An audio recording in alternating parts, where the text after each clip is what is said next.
Welcome back to the Jojatorium. Well, I think, remember too, whenever we found the German Scheiser porn.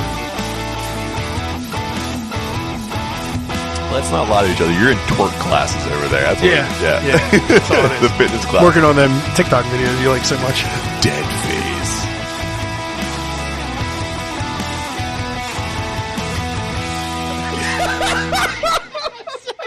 Got right in front of you. Welcome back. Hopefully you heard something that you like. Because again, when you support our sponsors, you support us. And when you support us, you bring some pretty cool stuff. Like bringing on some very, very special guests. So the Jojatorium is more than thrilled to bring on Mr. David Howard Thornton. This incredible actor has landed his talents to projects like How the Grinch Stole Christmas, the musical, Nightwing Escalations, the Joker, and lending his voice to Powder Burns, a scripted podcast that was actually nominated for the Voice Arts Award in 2017.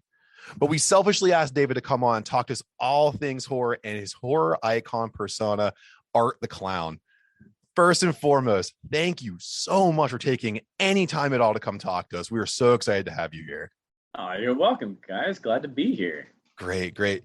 So first and foremost, you've been a pretty busy guy lately. And as I can see here, you were just at the Mad Monster Party in Concord, North Carolina. Yes, indeed. That was last weekend. That was a great time. Yeah. So is that like a common thing you're trying to do, is get on more of the horror con scene?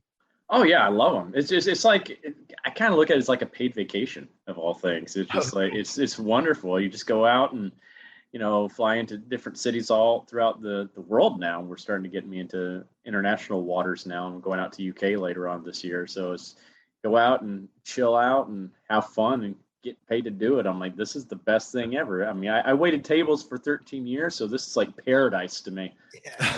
That's awesome, man. And that's one thing that I was super interested in too, because I mean, let's not beat around the bush. We're going to talk about Terrifier too. That's just got to happen. Oh, of course. For sure. But the role you have with Art, it's super creepy. And and if anyone hasn't watched Terrifier 1, you're doing yourself a complete disservice. You need to go watch it. It is cult classic horror. It's perfect.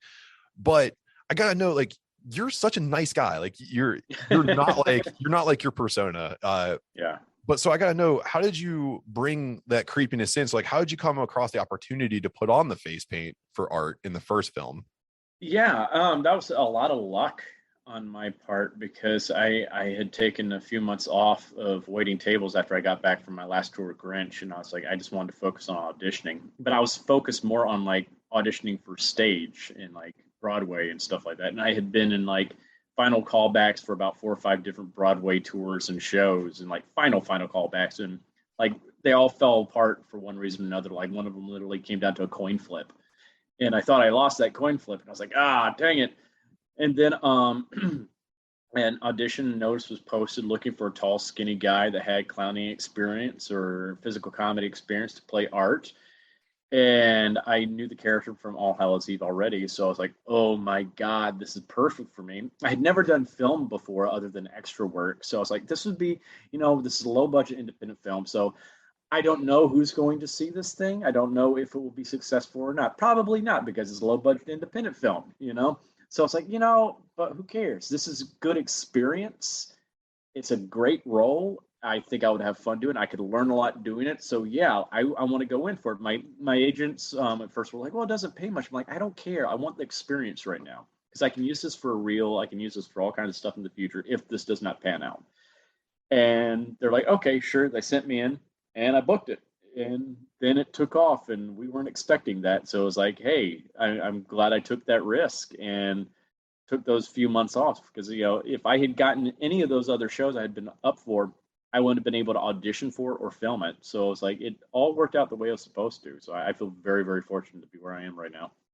And we are fortunate enough that you got into that role too, because like we said before, it's one of our favorite films. So thank you. It's been incredible to watch you grow as an actor, especially, because everyone's watching you now. So it's just kind of cool to see where you're going with it.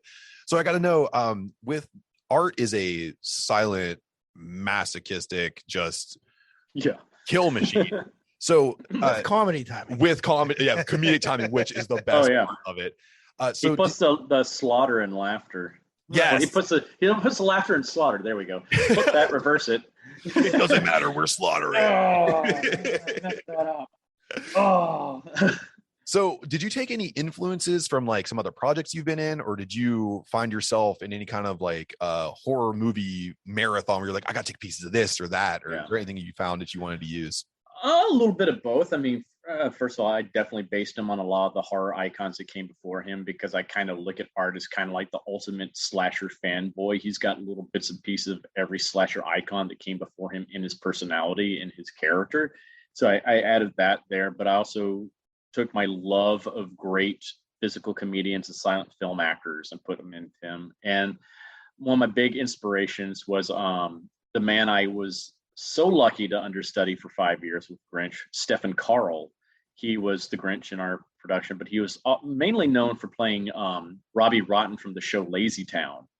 If anybody's familiar with that show, it's for the little ones. But he was an amazing physical comedian. The man was trained in clowning and all that, and so he was a master at that craft. And so I felt like I was training under Picasso, basically, when it came to this kind of stuff. And he, he really helped inspire a lot what I did with art, because I came fresh from doing Grinch for 5 years. So that was in the forefront of my brain, what Stefan was bringing to Grinch, to all the crazy cartoonish physicalities.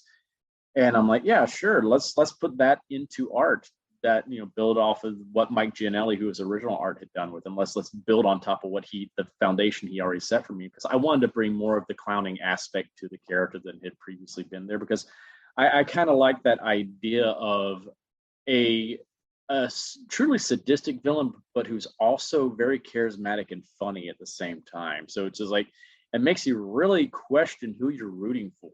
Yeah, I was gonna say that. I found myself kind of, I was like, I hope he gets her. Like, I know who I was rooting for. Yeah, dude. The and I'll say too, right at the precipice of that, like, is the gun scene with the turnaround. You think the final girl is really getting the turnaround on this, and all of a sudden you're like, nah, screw that, 9mm, pop. Boom. Yeah. Oh, that was that. That night we filmed that, where I commented, I was like, oh, we are going to piss off some people with this. They are not going to see this coming. And that was like one of my favorite moments when we first screened the film in a theater. We had a packed house, standing room only house at Lincoln Center, of all places here in New York City, which is amazing in itself. But like the reactions from the audience was so cool, because you had so many different reactions happen at the same time. You had some people that screamed out in pure terror. Others screamed out because they're pissed off, because they're like, fuck you, bullshit.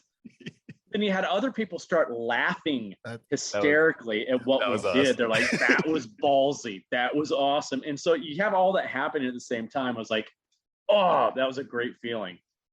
When you take those creative risks and they pay off like that, is that kind of where you find the iconic footing then? Is that where you kind of cement art in like a different kind of category, like kind of almost like breaking fourth wall to a degree? Yeah, I kind of do, because that's what we did. We did something unexpected there, and with other scenes too in the film. But it's like we went beyond what you typically now see in slasher films, especially when it comes to the gore factor and like the viciousness of the character. I'm like, it seems like most slashers you see now are heavily CG'd, and the gore they have in it is almost cartoonish in a way, if they even show it. Yeah. And they don't linger on it like we do. It's like, even when I read the script the first time, like the whole description of the hacksaw scene, I contacted Damien. I was like, wow, this is really cool. I'm like, I'm assuming we're not going to show any of that. He's like, oh no, we're going to show all of that. I'm like, hell yes. That's when I was like, oh yeah, this is totally going to like resonate with people, because we're actually showing the kill scenes again.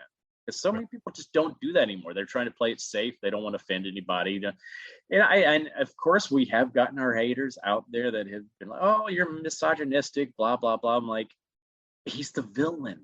Yeah. That's what makes a bad guy a bad guy. He's doing horrible, despicable things. We're not cheering for him for doing that to people. That's horrible what he's doing. And it's just like, but that's what makes a villain a good villain, is when he does something reprehensible like that. And what's even more interesting is when people find it entertaining. I mean, that's one of those things that turns the mirror on the audience itself, and you have to really sit there and reflect, like, why am I enjoying this? Yeah. Right. Yeah. Yes. So going into those horror icons that you kind of brought to Art the Clown, do you have a favorite horror movie from your childhood or currently, and that you just watch like in your downtime? Oh yeah. I mean, like I would say probably my two top favorites right off the top of my head would be the original Texas Chainsaw Massacre. And because just got the characters in that just fantastic. The whole family in that is just wonderful. It's just like it starts off just with the hitchhiker, and it's just like, God, this is going to go to some crazy place. When I first saw that in college, I was like, this is fucked up. But it's so good. It's so good. And the other one would be, of course, Freddy Krueger. Nightmare on Elm Street Part 3 Dream Warriors is probably one of my favorite slashers of all time. The kills in it are so creative. That's when it really figured out where it was going, character-wise, story-wise, everything. It just hit all the everything it needed to be right there. It was just that was such a good movie. And I think the character of Freddy is probably the best horror villain ever created. It's such a creative and scary character, because this is something that you can do infinite things with, because most of his kills all happen in the dream world. So you can do whatever you want to. Anything you think up, you can do, because you're not bound by the constraints of reality. But also he's a villain that you can't get away from. It's you can hop in a car and book it out of town if Jason or Mike Myers or Leatherface are coming after you. Freddy's in your dreams. And you got to sleep at some point. If you don't sleep, you're going to die. If you sleep, you're going to die. I mean, that's just a horrifying, concept, but it's brilliant, absolutely brilliant. Like Wes Craven just created an amazing character with him. Right. And like maybe one of the best slashers that had like a personality. So much like a clown, you found yourself rooting for him in certain circumstances. Like you don't care what's happening, what Nancy's going to do in the next movie. You want to know what Freddy's up to. Like, and also, like, how creative is he going to be? That's like, you love those, and that's why I think people love Jason so much. It's like the creative kills. It's not just simply just stabbing someone. He's like sleeping bag kill. He douses someone's head in liquid nitrogen, smashes it. It's that kind of stuff. It's like, oh God, these kills were fun and creative. And that was kind of like when I could find someone to compare Art to. I did compare him a lot to Freddy Krueger, because I felt like both characters have layers, and a lot of it's based in comedic overtone. So the kills are brutal, I think, in both movies. And I think the Nightmare on Elm Street movies were one of the last bastions where you actually saw the kills occur in the most over the top ways. And it's fantastic. The pool of blood coming out from the bed is so iconic. Oh God, the marionette scene with all the sinew and muscles and everything. It's like, oh God, that makes me cringe when I watch it, because I was like, oh, that's got to be painful. And I feel like, so I always felt like Freddy Krueger's ability to manipulate things in the dreamscape is very similar to, and this is kind of a weird thing to say, the garbage bag of Art. I feel like the abilities of Freddy Krueger are manifested in the garbage bag, because there's a little bit of everything in there. Yeah, it could be, anything could be in that bag, and that's what I love. It's kind of like Felix the cat and his magic bag of tricks. It's just like, so anything we want could be in that bag. And I get the question all the time. It's like, what is that bag made of that it does not just fall apart and rip open? I'm like, it's a Glad bag. Yes, John Cena endorses them. They got to be tough, right? yeah, exactly. So you are cemented in the horror world right now. Have any of these horror icons reached out to you, like a community rallying kind of idea, like anybody that of notable ilk, or maybe some people we haven't heard of yet, if you've teamed up with? Yeah, that's the one thing that I was really nervous about once we first started doing conventions, because it's like I had no idea how the legends would all regard us. I was like, oh my God, I was so afraid they were just going to look down their noses at us and be like, who the hell do these guys think they are? We've been around for like 20, 30 years doing this stuff. Who's this clown? It's just like, and it was the opposite was true. Is all of them have just been so welcoming, and they're big fans of the series as well. It's like I think a lot of them are happy that new blood is finally being brought into the genre. New stuff is being done. We're bringing things back to basics again, because it's like we haven't had an icon since Jigsaw came out. Yeah. And it's just, and people have tried. Oh boy, have they tried! But it's just nothing's resonated with audiences. So that's one of those things that was really cool, is just seeing how accepting it was. And it's like I remember specifically like Bill Moseley.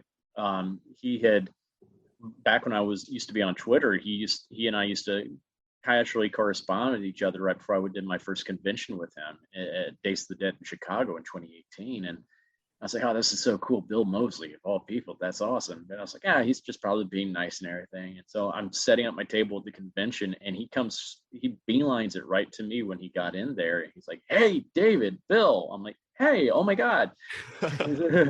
Wow. He's like, hey, welcome. I just wanted to introduce myself and everything, and I want to take you around and introduce you to some of the other guys here. And so he took me around, meet like John Kazier and Kane Hodder and all these guys. He's like, hey, this is David. He's the new guy on the block, all this. And they're like, oh yeah, we've heard about Terrifier, blah, blah.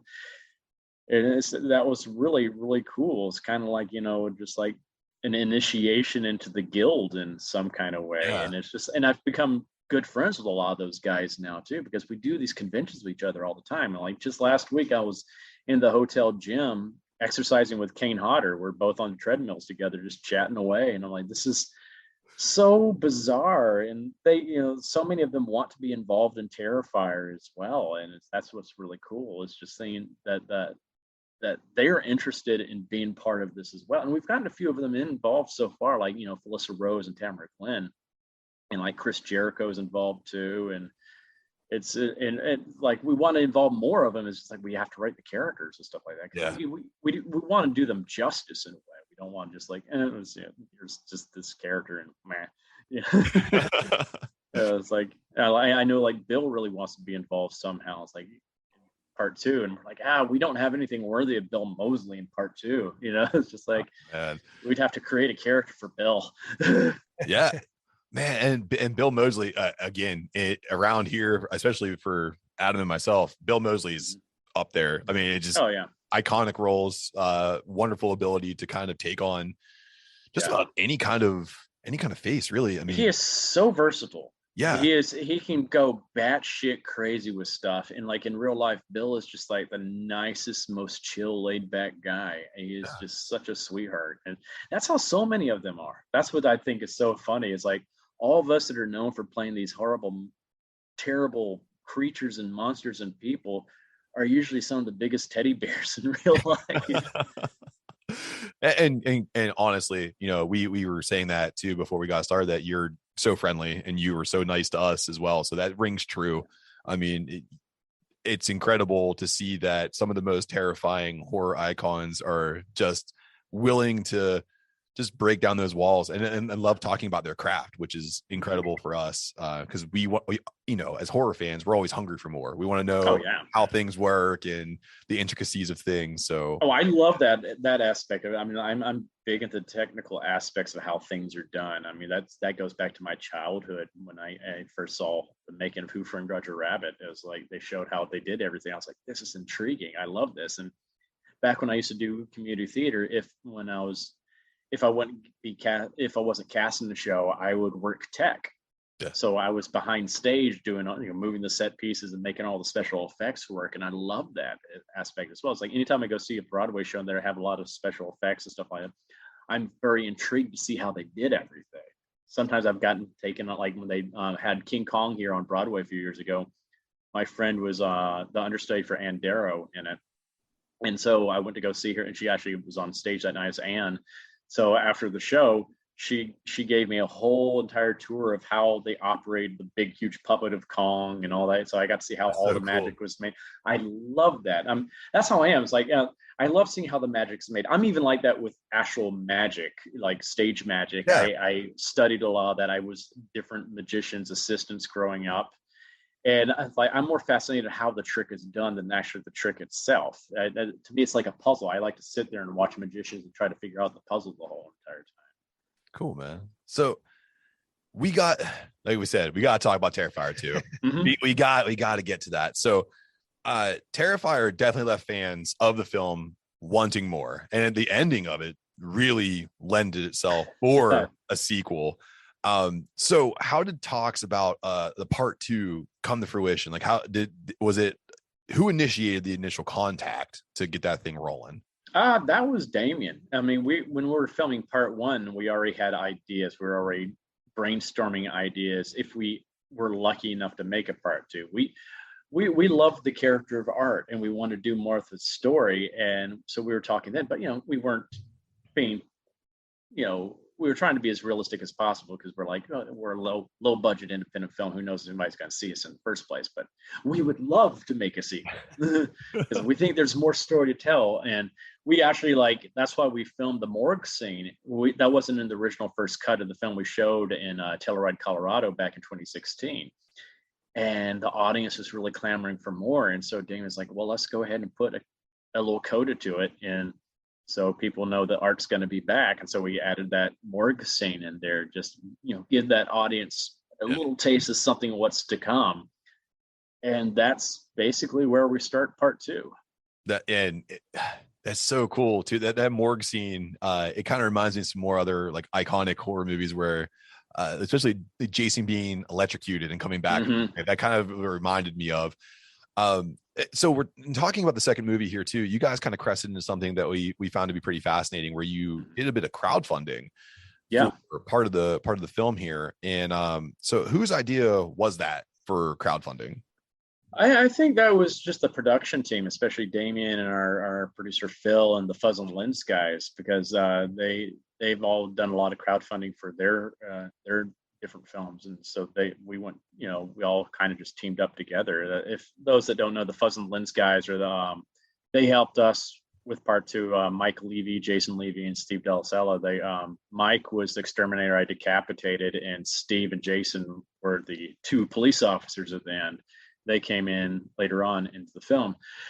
And it's like, they've done some other films like Abnormal Attraction. I'm doing another film with them right now called Stream, which we have a lot of horror icons involved as well in that. Awesome. So like Dee Wallace, Jeffrey Combs, Tony Todd, Danielle Harris, Felissa Rose, Dave Sheridan. It just keeps going and going and going. It's amazing. But that's where we got the idea from. I was like, why don't, because we had tried shopping it around to different studios, and still people were not really giving us what we wanted.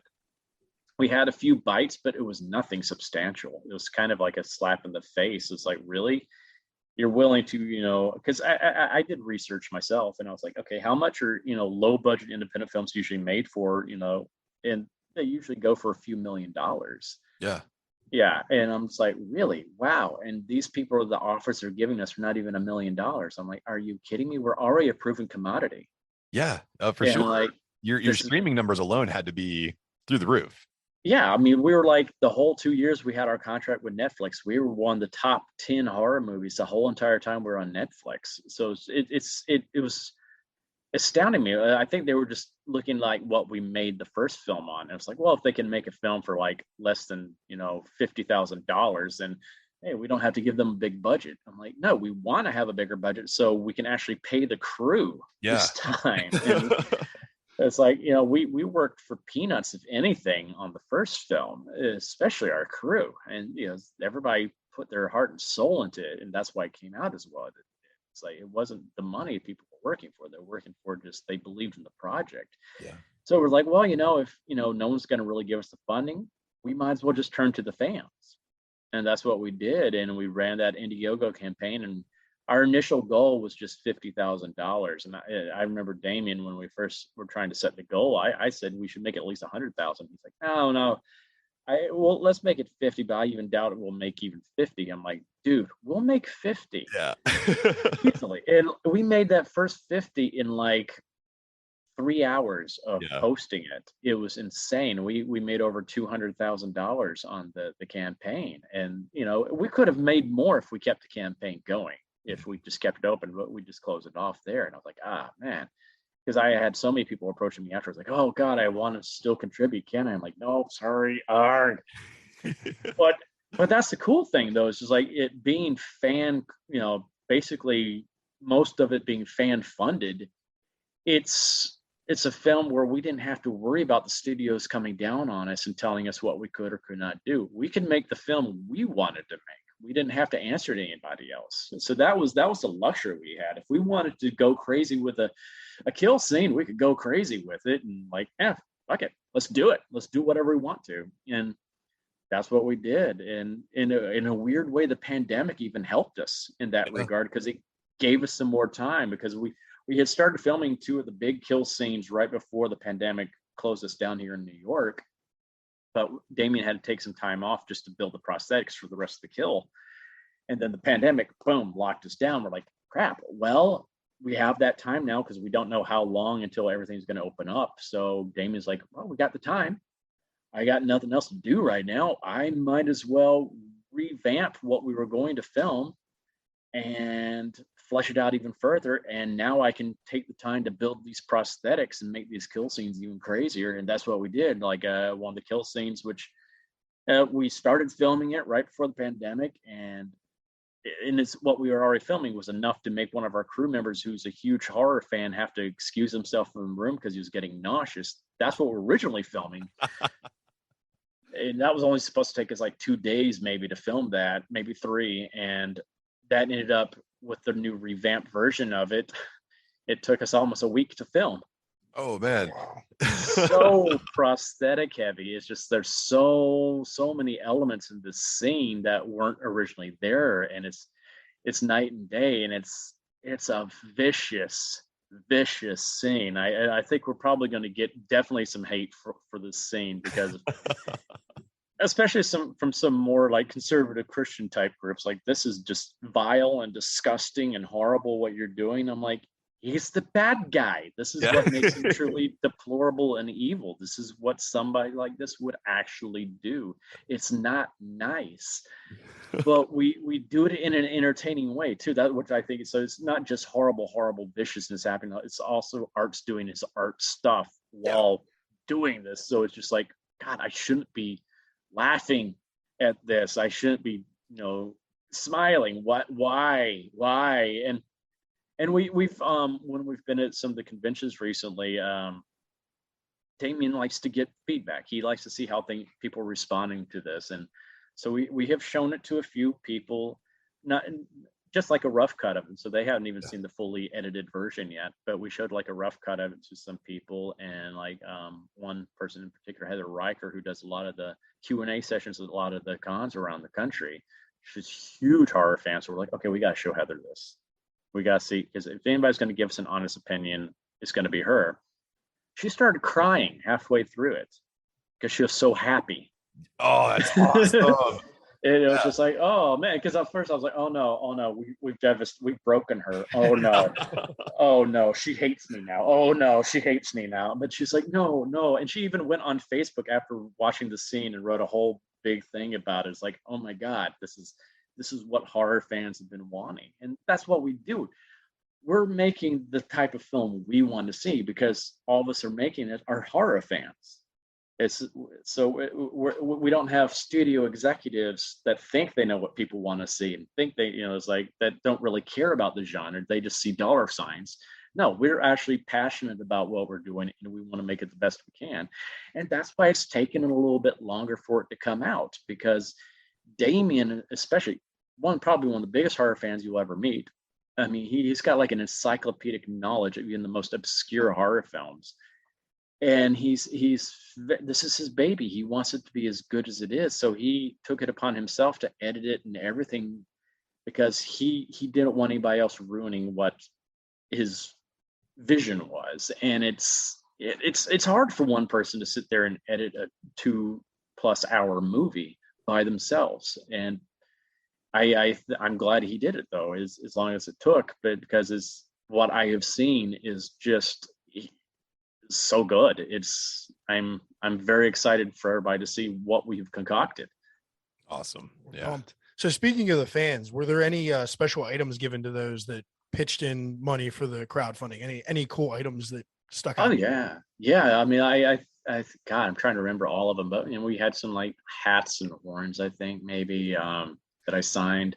I think we have 2 costume pieces, like of my actual clown costume, that are screen worn, so that we have given away. And I some of the bigger hot ticket items were I think they gave like $5,000 to it, they could be featured in a kill scene in the movie. Oh, nice. And we filmed that. We had brought in some of the Indiegogo people for this scene that's in the movie, and they're featured pretty well in this scene. And we filmed that literally the week before everything locked down here in New York. Oh, wow. And that was one of the coolest. We're so stressed out about this week because this scene is a big set piece in the film early on, and there's so many technical aspects and elements to it that could go wrong. We had a lot of stunts, we had a lot of other stuff going on, and pyro, so a lot of moving pieces, very stressful. We were like, oh God, this is going to be disaster. And it was the most fun week we had on set. Everything flowed so well. It was like a big party atmosphere on set the whole entire time. We'd go on set and we'd go hang out afterwards with all the fans and stuff like that, and party all night, and then go back to film some more the next day. And it was a blast, and I can't wait for people to see this scene too, because it's a crazy scene. It's so much fun. So I think that was probably the coolest thing that we did give away. I mean, we had like one of our contributors, when we were killing him the first time, we had to do it again because he was smiling the whole entire time. He was just so happy. He's just like, yeah. That's how Adam and I would be. I'm pretty sure if we were getting killed part of the time. I'm like, oh, this is so awesome. Yeah, he's like, it's just like, dude, you're getting killed. You shouldn't be so happy. He's like, I'm sorry.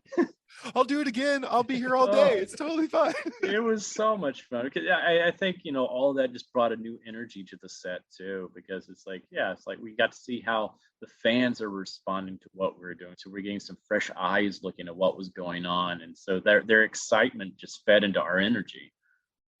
Yeah. And the energy that comes from the kill scenes that we've already seen in Terrifier 1, and I can only assume when we put some oomph behind some bigger kills that Adam and I are just going to be, the rewatchability has already gone through the roof just because you're talking about it. Oh God, this is definitely going to be one of those rewatchable films. It's just, there's going to be so many things you're just going to, God, I mean, like Damien and I were just talking on the plane the other day about, we can't wait for people to see this scene and this scene and this scene and this scene and this scene. I'm like, oh my God, they're going to go nuts over this scene and this scene. It's like, it's exciting. And we've done some creative things with it that you've never really seen in a horror film before too. It's like some things that you're just like, oh, well, that's a funny situation to put a killer in. And one of those was even birthed through just a happy accident we had on set. It was like, I can tell the first part of this because it's not really spoiling anything, but there's a scene where I was supposed to just come crashing through a window. And that, that's cool enough, but you've seen it done so many times, but we're just doing it because it leads into other stuff that happens. But when they got the big pane of glass that they were supposed to put in, that I was supposed to crash through, they opened up the box and it was broken. Oh. And it was late at night, so this is the only time we could film this scene. We couldn't come back a different day. We're like, well, crap, what do we do here? It's like, we only have this. These people aren't around, so what are we going to do? And like Damien and I and some the Fuzz guys, we just put our heads together and concocted this whole new entire scene that's not even in the script. And I think it's beautiful. It's not beautiful, but it's just like, it's something you would never really think of seeing in a horror film. And it's so creepy, but so amusing in the same way. It's so unsettling, and I love it. And I'm like, this would never have happened if that little mistake had happened. And I can't wait for people. I can't wait to see how people respond to what we do there, so I can go, that's the scene. That's the scene. That's something we did. That's it right there. We just came up with that on the fly. It was just like. So of course, you've given us some insight to Terrifier 2, and we'd never ask for spoilers, but we want to ask though. So we don't know the ending, but is there any possibility of a Terrifier 3, or maybe a return to an All Hallows Eve type scenario for Art, or maybe some new adventures for Art? Of course. Yeah. It's like, I mean, that's why we set it up from the beginning that there's a supernatural aspect to the character. And we set that up in part 1 when he's brought back from the dead. So we want to put that out there, like we wanted to go ahead and nip that one horror cliche in the bud and be like, hey, because, yeah, you got to kill the guy off somehow, but you got to bring him back somehow. So let's just go ahead and acknowledge this now instead of later down the line. Yeah, there's something here. And we fully acknowledge that in part 2. So yeah, there can of course be a part 3. Awesome. How it'll come about, I can't say. But we have some pretty freaking cool ideas. And I can't wait to see what those ideas are. You guys have come up with some really creative ideas. And that leads me to a question I wanted to ask. You know, most horror sequels see more of the actors and the crew come together to feed more into the creative process of the film's creation. So were you brought in to do more than you did from the first film? Yeah, I would say so. Yeah, I'm like, because I did collaborate a lot with Damien during even the writing process. He and I would just constantly message each other ideas, and even if like my ideas weren't used in the film, sometimes they, like, spawned other ideas that he would, and we would just kind of ping pong back and forth with ideas with each other and create scenes out of it. And I'm like, okay, now you do your thing and write this down and make something cool happen with these fun ideas. We're even doing that with part 3 already. We're just like, oh yeah, we got ideas. Let's see how it all comes together. But that's what's really cool about, working with Damien. He's very, very, very much a collaborative director. Of course, he makes the final decision with everything. He has his vision. He knows how he wants things to be, but he's also open to other ideas and allows for us to experiment, because sometimes someone else might have an idea and it might work better than what we had originally planned. And that happened several times on set. And it's not just scenes with me, like other actors as well, especially Lauren Lavera, who's playing Sienna in this. I mean, I think even going into part 3, if she survives, but like she had a lot of input into things, especially with her character, and because she really loves this character Damien loves. I mean, I this is a character Damien's had in his head for even before he created art. It's a very Ellen Ripley badass type of character. Awesome, man. Yeah, it's just like and this is really her story. And like, I kind of look at Terrifier's art story. This is her story, right. And art fits into her story. So it's her origin in a lot of ways, and it's great. But I don't want people to think, oh, it's just going to be her most of the time. Oh God, no. I mean, art's in it front and center. I mean, I think they have equal billing in this one. Cool. That's awesome, man. Yeah. So it sounds like you've been super busy working on Terrifier 2 in the recent years, but is there any other projects you're working on outside of Terrifier 2 and Art the Clown? Yeah, like I said, Stream is one of those. I mean, like, I think I got about one more scene to film. They took a little bit of a break because they're trying to raise a little bit more money, because they decided to add another kill scene into it. They want to get some more horror alumni involved with. And it's really cool. Damien's doing the practical effects for it as well. So the kills are pretty gnarly in this thing as well. And the storyline's pretty cool. This is another thing that they hope is going to become a franchise, and they've got some really cool ideas for this going forward as well, which I think is going to be fun. But it's like just having all these like horror alumni legends on this set all working together on something has been really awesome too. I kind of didn't even feel worthy to be on set with some of these people, but it was a great learning experience. Like, just even like days when I wasn't in a scene with Jeffrey Combs, I was like, can I please just come to set and watch? Yeah. I'm like, I love to watch great character actors work and see what all they do. And even if they mess up, it's like, oh, that puts me more at ease. I'm like, see, everybody messes up. It's okay to mess up. It's, that's why you do multiple takes and stuff like that, because it makes people more human, but you learn so much. And I was like, because I love Jeffrey Jeff is like, an actor. He's such a great character actor. There's so much. I love the type of characters he plays. So I really wanted to watch him, especially.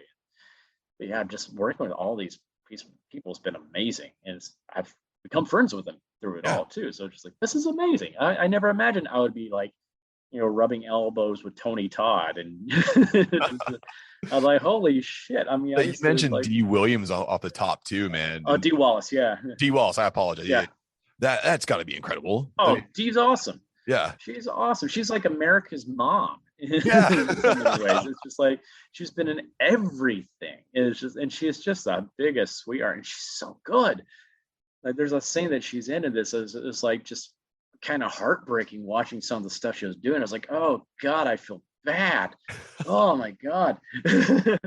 Oh my gosh. That's what I loved about this. It's been pure joy doing this I feel so fortunate to be able to, do this with them. I never imagined I'd be doing this kind of stuff in my life. It's like, because we basically quarantined ourselves in a hotel for about a month and a half in Gettysburg last year, and filmed a lot of this. And so we're all just living together in this hotel. And it's like, who's going to be the celebrity that drops by for a few days and stuff, like, oh, hey, we're all hanging out with this person this week. And this person, it's like, this is awesome.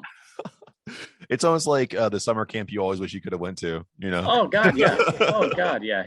It was also funny too, because we're filming this, and even though it was in the middle of winter last year, and they still had guests at this hotel, but the hotel didn't tell these people that we were filming a horror film. Oh no. I almost died.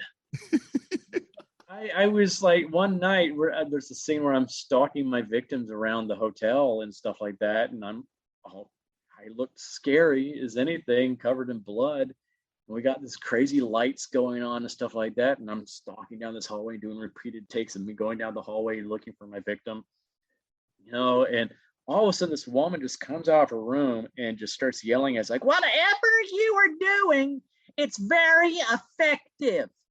We are Second Amendmenters, and you almost got shot. And I'm like, oh, I'm sorry.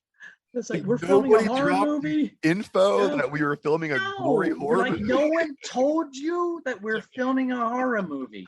Oh my God, we are so sorry. And she took video of it. She was filming through her peephole. And so you see me going by, and I'm like, oh my God, that is terrifying. Can we use your footage, please? Yeah. I think they interviewed her for some behind the scenes stuff, because that's cool. Got to. But she was apparently standing behind that door with her gun, just expecting me to do something. I'm no. Oh my God. Woo. So tell me how you almost died, Adam. Yeah. So take yourself out of your current situation right now, and you could pick any dream role, anytime, any era. Where would you put yourself, and what character would you take over? Well, that's very easy. This guy right here. Yes. That's what I'm talking about. That is my dream role. That is, I've played him, of course, on Nightwing. So that's where I was really, really building the character and experimenting with him. But I really want to play him in a more professional venue, especially. It would be fun to play him in a movie, of course, but I really want to play him on a TV series. Mm-hmm. That way I can spend a lot more time with the character. He's such a nuanced character. Yeah. You really can't tell a really truly good Joker story in 2 hours. It's just there's so much to dig into with that character, and I would really love to have that luxury of just really diving deep into him. I look at one of my favorite stories of him is from the recent Death of the Family, when it's the one where he had cut off his face. Oh yeah, kidnapped the whole entire Bat family because he's trying to, make Batman again. Because he thinks his family has made him weak, and it really delves deep into that whole duality of Batman and Joker and the history between the two of them, and what drives both of them, and why they do what they do to each other. And it's just so character driven. And oh God, there's so much that happens in that. That's something you would need to take a season of a TV show to really flesh out that story. That's how Harley finally got fed up with him too, because he locks her into this room, chains her up to a wall, and there are all these skeletons of other past Harley Quinns. And he's like, "What? You thought you were the only one?" Yeah. No, you're nothing to me. I never loved you. You're only a means to an end for me. It's like that. It's just there's such a good Joker story. And that's something I would really love to do with him, because it's that's the one thing, in the live action versions, they have never truly done Joker right. Yeah, they left a lot on the table. Yeah. for sure. They never have done him right, and it drives me crazy because it's because especially in that story arc, they really. So when I read it, it's like, this makes this character make so much more sense to me, and it's Batman's talking about his eyes, his pupils, especially with his eyes. He's like, his pupils dilate a certain way when he looks at me as opposed to anybody else. And the only reason someone's pupils do that is from a psychological perspective is when they're in love with someone. And it's like, not like a romantic love necessarily, but just like when they're just so obsessed and infatuated and fascinated with someone. And that's the thing. It's that Joker sees him as that final piece to his puzzle that completes him. He needs Batman, and he's never going to kill Batman because he needs him. He'll kill everybody else who's associated with Batman, but he will never kill Batman because that's what completes him.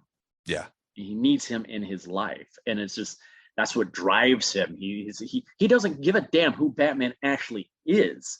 Right. He doesn't want to know he's Bruce Wayne. I'm sure he figured that out years ago, but he's like, fuck it, I don't care. That's not Batman. Batman's Batman. Bruce Wayne is not Batman. That's just a mask Batman puts on. Yeah. I remember that monologue that he had about halfway through the Death of the Family, where he talks about masks and the different masks that people wear to kind of pass through society. And when he started talking about Bruce Wayne being a mask, I've never really thought about Batman's like alter ego being his mask, Batman being the main face, and then Bruce Wayne, not.